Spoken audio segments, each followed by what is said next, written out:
Hello, everyone. Welcome. Welcome. Here we are. We're at day 4 of the FAFSA Go Live week of training. And this is our last day together this week. Oh, I'm going to miss you guys. But I'll be back next week focusing on some other pieces of the college admissions process. So, come on in. Welcome to another edition with your favorite College for Free coach. Yes, the College Prep Boss. Come on in. Let's get it started. Let's get it started. I used to want to be a choreographer, so I used to love MC Hammer's dance moves and all that good stuff. But anyway, let's go ahead and get started. We're going to close out this week of training with what I've submitted my FAFSA. Now what? What do I do next? That is what we're going to deal with. And then I'll open the floor to answer any questions you may have. And then we're going to say, see you later. Hasta luego. So let's go ahead and just kind of recap, and we'll go, and then we'll jump into the material for today. So first, I want to say thank you to the wonderful parents who basically been troopers. You've attended every day. So give yourself a hand clap. Congratulations. And you know what? Let me keep this. Congratulations to those who have committed to watching the replay, and you've taken your notes and you've put a plan in action and you've been doing your homework. So let me celebrate you. Yay! And last but not least, let's celebrate those who shared these videos with other families, because sharing is caring. And we want to close the gap as it relates to FAFSA completion. Remember, no FAFSA, no money. So you sharing could help make that process easier for families and increase the chance of them completing and submitting the FAFSA. So this could be a game changer for them. That's why it's important for you to share the information with everyone you know who has a current graduating high school senior, so they will know what to do and not be confused, not get discouraged, and understand what the FAFSA is and what the FAFSA is not. So I want to give you a hand clap, salute you, because you shared these broadcasts with them to help them be informed and knowledgeable along with yourself. All right. So great job. Now, when we kicked off FAFSA Live this week, we started with how to get prepared. So we talked about the things you needed to do to prepare, the importance of getting organized, the implications of mistakes and errors, common myths and common mistakes family makes, and how it translates into lost opportunity and lost dollars. The second day, we went through the process, the steps that you would go through to complete the FAFSA. So we dealt with the completion of the FAFSA, what to do, and the type of things to look out for as you're completing the form, as well as where to go if you needed assistance, had questions about anything of any kind. Because again, we know that mistakes equals missed opportunity and missed money. All right. So we went from applying for the application to our third day of training.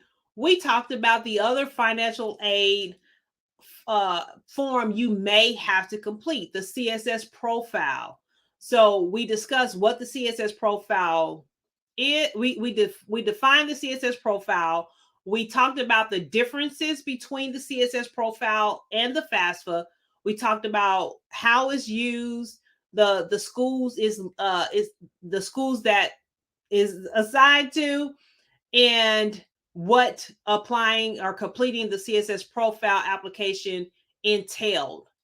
And so today we're bringing it home, and we are talking about, now that you've submitted your FAFSA, what do you do next?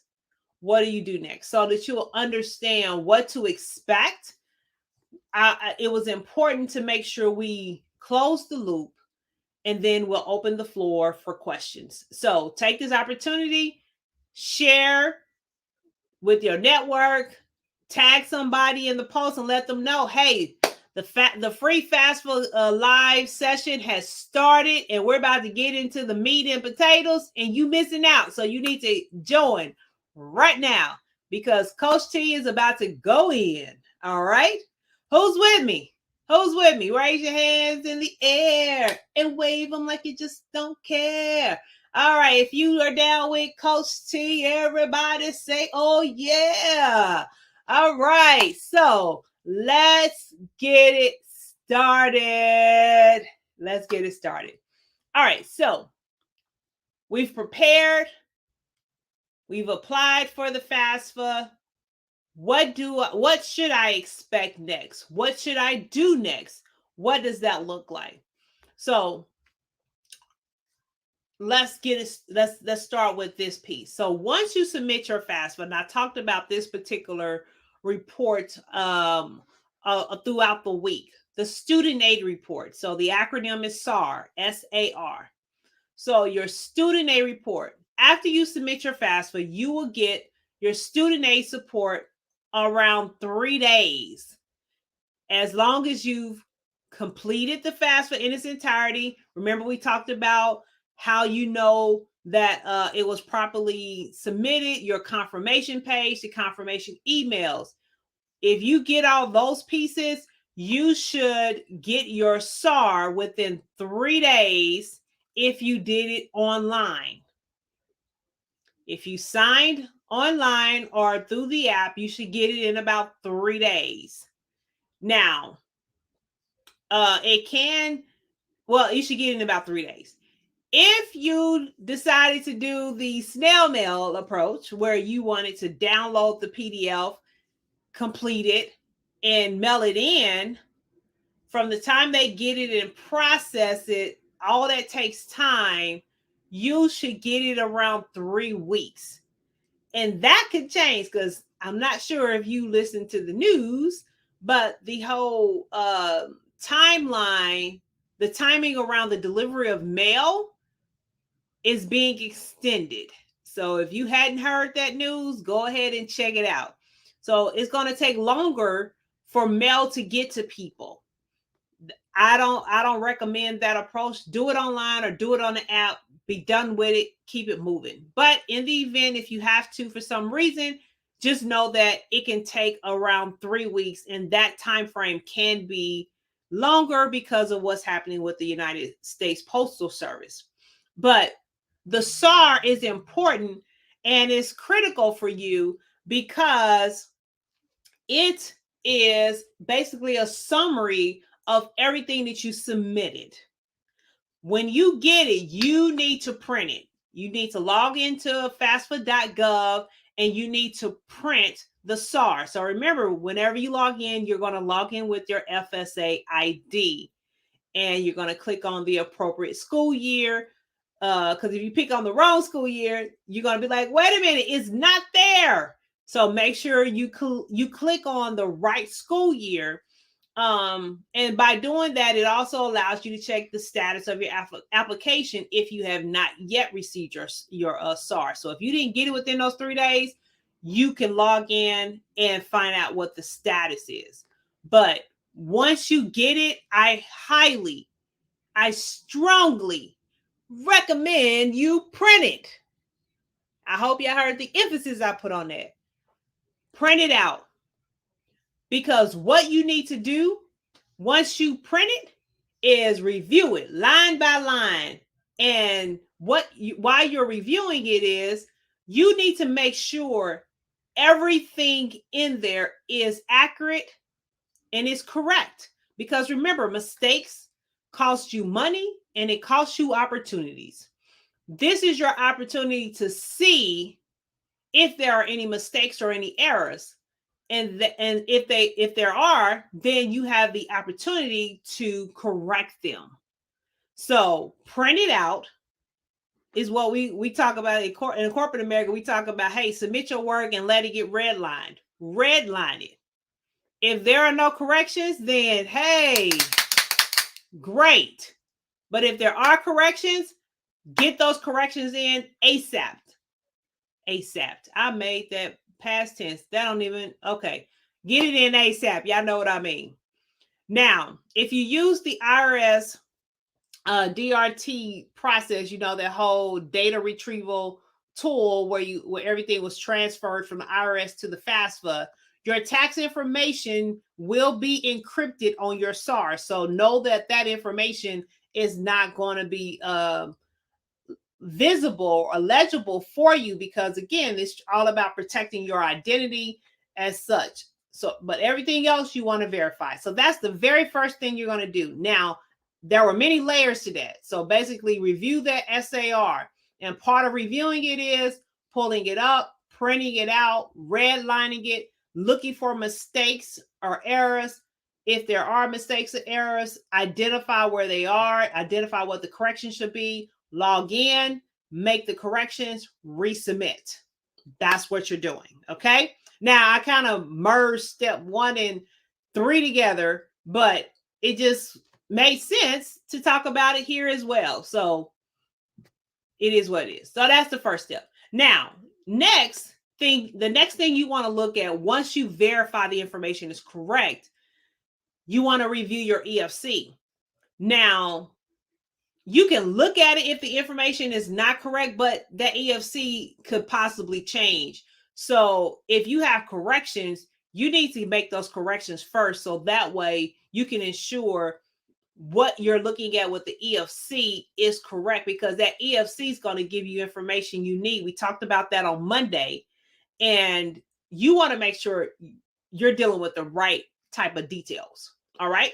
So when you're reviewing your SAR after you've gone through and redlined it to make sure there are no errors or mistakes, then you want to go through it again. And you want to this time look at it from the lens of, what is my EFC?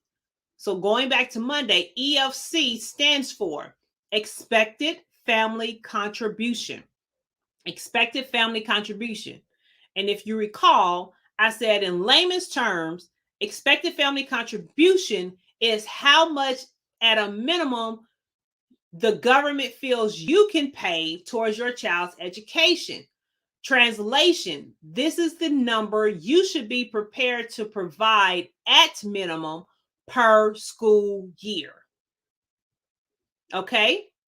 Know that EFC can go up, that EFC can go down depending on what happens in your life and what happens with your taxes every year, because that's one of the main drivers in terms of defining and determining what the EFC is. Although EFC is going away, but that's a whole nother conversation. Right now, it's still in existence. So you are going to review it, look at the EFC, because you need to find out what that number is so that you'll know how to move going forward. Okay. So the EFC is in the box at the top of the first page of your SAR underneath your Social Security number. So that's where you need to look. All right. So again, you know, it's all about measuring what you can contribute to your child's education. If you recall, I also said what the government believes you can contribute is oftentimes very, very, very different from what you actually can in real life. So this is a very critical number. You need to know this number so that way you're not surprised and you don't get that sticker shock effect once those financial aid packages start rolling out. This allows you to look at, okay, where we at? All right, what do we do next? So we'll talk a little bit more about that next part here shortly. But again, the formula is taking into consideration information about the student, about the parents, if this is a dependent student, in terms of tax and untaxed income, assets, benefits they may receive from unemployment, Social Security, the size of the family, the number of family members who attend college during the school year at the same time. So that's what's being considered in determining. That's what's being considered and what's factored into the formula that calculates and determines the EFC. Now, that's what the EFC does for you. From a school perspective, the EFC is what they will use to determine what your financial aid eligibility is and what that would translate into as relates to a financial aid award package. So the EFC tells you what to expect a minimum, and it tells the school what you can afford based on that formula, and they will use that to craft your financial aid package. All right. Now, again, I just have to clarify this and just put emphasis on this. Remember that your EFC is not the amount of money your family will have to pay for college, nor is it the amount of federal student aid you will receive. Listen carefully to the words I use. That is the minimum amount of money per year you should be prepared to pay. Now, are there opportunities where you don't have to pay that amount? Absolutely, because there are different types of aid available. So, yes, but at least you know the minimal amount, and that allows you to think about and strategize how to accomplish that in worst case scenario. All right. So that is what step 2 is about, reviewing your EFC. So basically, I'll call it reviewing and interpreting your EFC.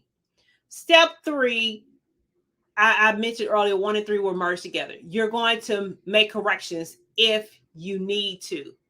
So again, errors leads to missed opportunities, and they lead to miss money, or it impacts the money you can get. Now, making changes, you must wait for the most recent FAFSA submission to process before you can update or make corrections to your FAFSA, and that usually takes 3 days. So if you know you made a correction, then you have to wait to get the updated SAR before you can make another correction if you identify there's another error. So just understand there's usually a 3-day lag in between submissions of a correction before you can submit for another correction. And correction can also mean update. So taking you back to schools, if you wanted to update, if you wanted to send the SAR to additional schools, that's going to be an update. But if you've already submitted for a correction, you'll have to wait for the updated SAR to come before you can submit the updates for the schools. So basically, anytime you're going to make a change, there's a 3-day lag waiting period before you can do that. Anywhere from 3 to 5 days, actually. All right. So you'll use your FSA ID. You're going to click on Make FAFSA Corrections. Remember, never start over. Make FAFSA Corrections. Corrections, again, are processed between 3 to 5 days. After you click Submit, you cannot make another correction until the FAFSA has been processed successfully.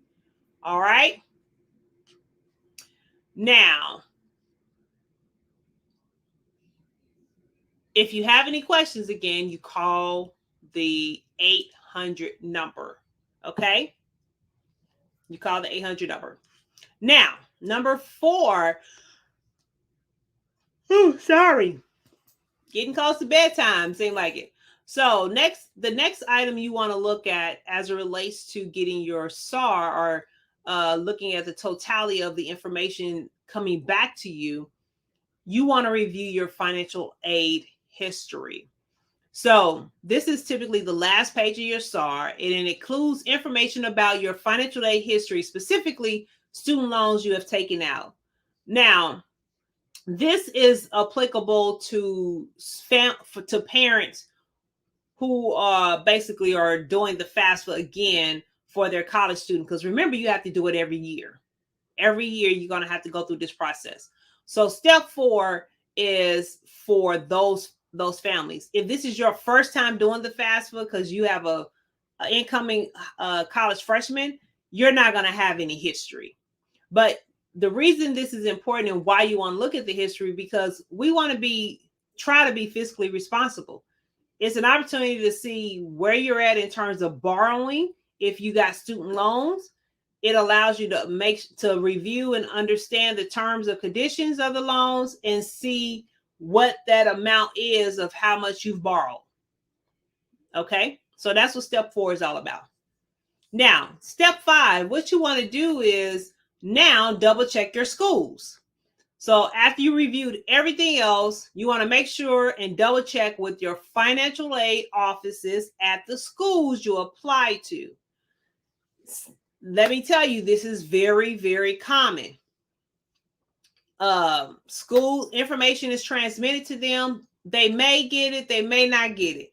So this is how you close the loop. This is how you manage the process and not let the process manage you. You're going to reach out to the schools to double check and ensure they received your FAFSA and make sure they don't need any additional paperwork, because the other part of this is deadlines. Some of the additional funding, the other aids or non-federal aid, typically have a deadline attached to them. So you want to make sure you are considered by that deadline. So this is why you have to call and make sure, hey, you have my stuff on file. I want to make sure I'm being considered for XY, the President Scholarship, because it has a deadline of October 31st.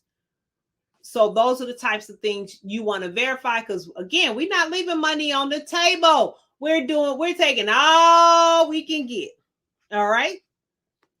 So the last step, the next step in this process is get prepared in the event you're selected for verification. Because remember, the time to be ready is not the time to get ready. We've already talked about how to get organized and what documents we needed to collect. So verification should be real simple, because all you have to do is go to that binder or whatever it is you use, pull the information out, and that would allow you to provide the school with whatever information they need in terms of the verification process. So verification is essentially a process your school will use to confirm that the data reported on the FAFSA is accurate. That's what they're looking for. So if you are selected for verification, you got to make sure you provide the proper documentation of what they asked for by the school's deadline. So let me repeat that, because I need to make sure you guys heard me. So just come closer and hear me on this. If you are selected for verification, you need to provide the documentation they are asking for. That means don't give them other stuff. This is kind of like that attorney situation. If you in court, only answer the question they were asked. Don't volunteer information, and don't answer less than what they asked for.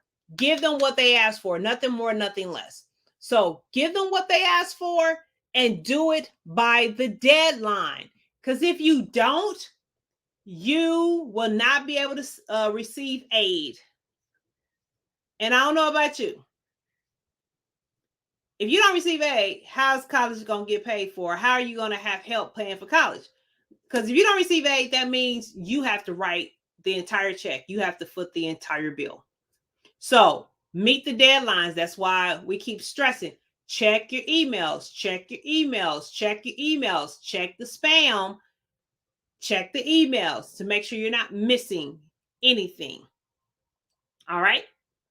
Now, another thing the school may ask for is your for you to submit your tax transcripts.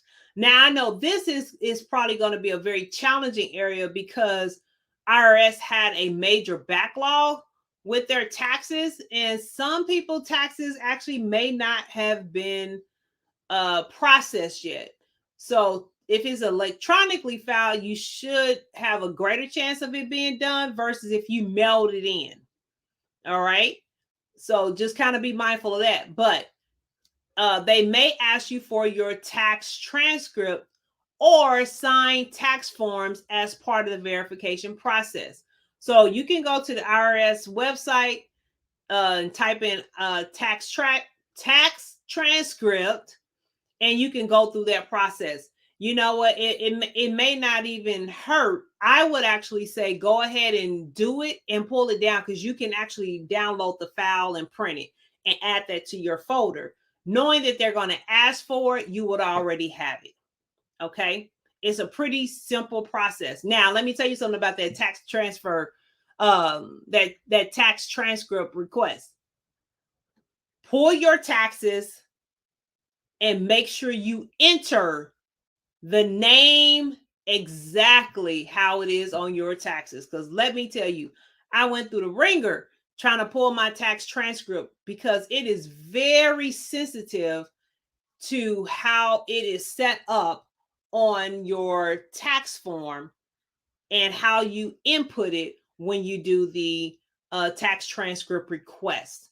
So go ahead, pull your taxes out of your folder and enter it exactly as it is on your taxes. Okay.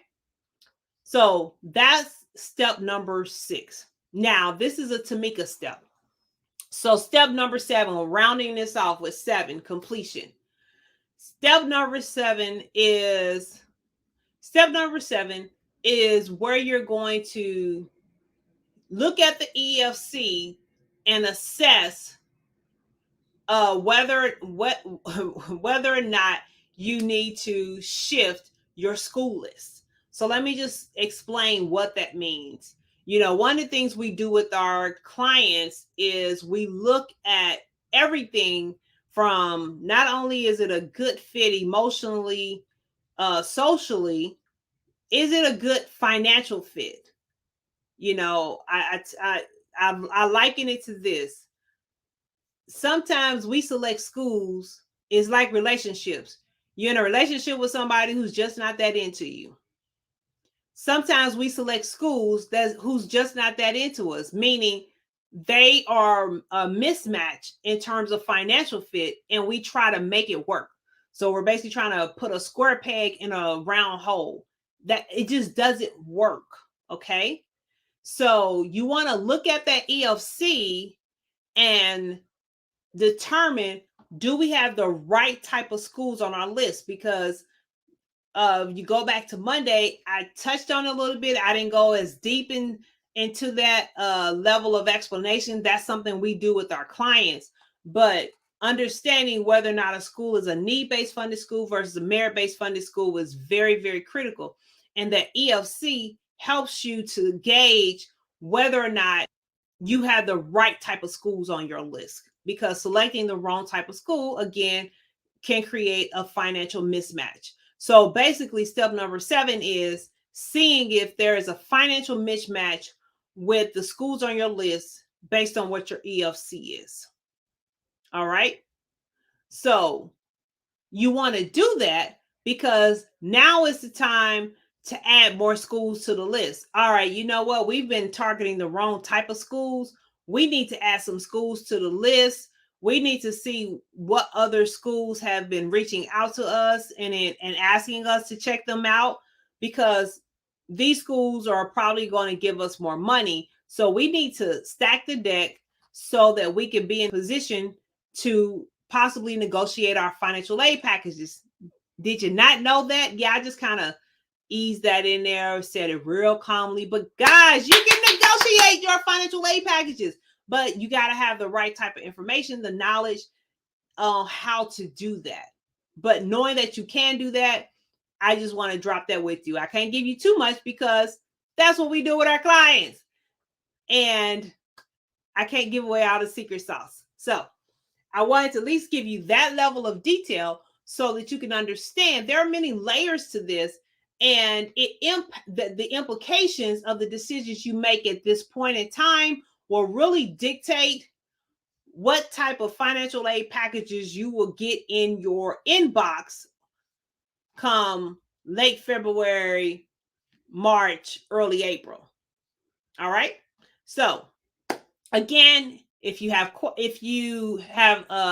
questions, make sure you use the 800 number.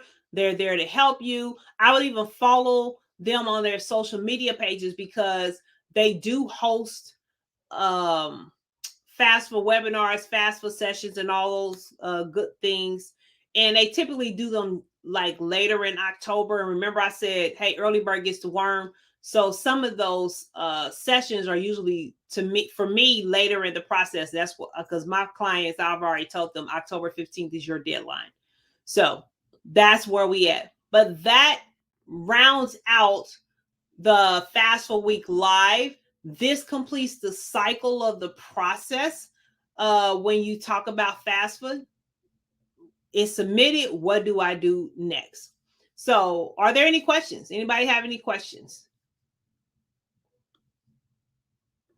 Because I went back and checked. I know most of the questions that were asked in the week, we've already answered those. Any new questions today? Because if not, we done. Because tomorrow, it's all the way live. It's all the way live.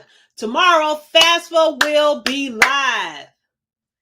And if you've done your pre-work and everything we talked about this week, you'll be able to start submitting the FAFSA and be part of the early submission group, which means you can have early consideration in terms of your package being evaluated. Because again, everything is about timing. So FAFSA goes live tomorrow. CSS profile goes live tomorrow. So one of your projects for this weekend by Sunday should be checking off FAFSA is done. On to the next. That's my challenge to you. Now, to close this out, remember we are doing a FAFSA contest, and we're going to put some, we didn't have time to really finish some of the specifics around it. This contest is only going to be for parents of high school seniors. We're not going to extend this to parents renewing the FAFSA for their current college students. We're only focusing on parents of current high school seniors, because that's where the real opportunity is and where the major gap is. So complete the FAFSA, take a screenshot of your confirmation, and then send it to us. So the easiest thing we're going to do is just have you email them to us so that we can enter you into the drawing for the gifts. And oh shoot, wait a minute. Okay, I got something else. I'm sorry. I gotta jump and get ready to meet with my clients. So I'm testing something out. All right. So I think so email your confirmation to us, basically support@TamekaWilliamson.com.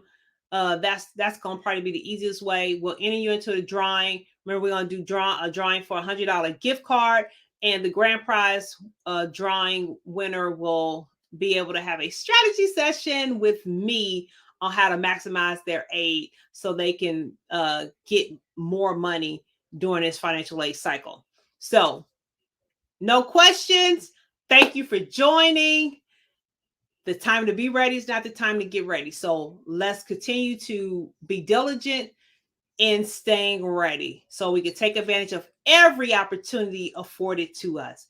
This is your favorite College for Free boss saying, see you later. Thank you for joining us. Stay safe, and I will talk to you all soon. Smooches!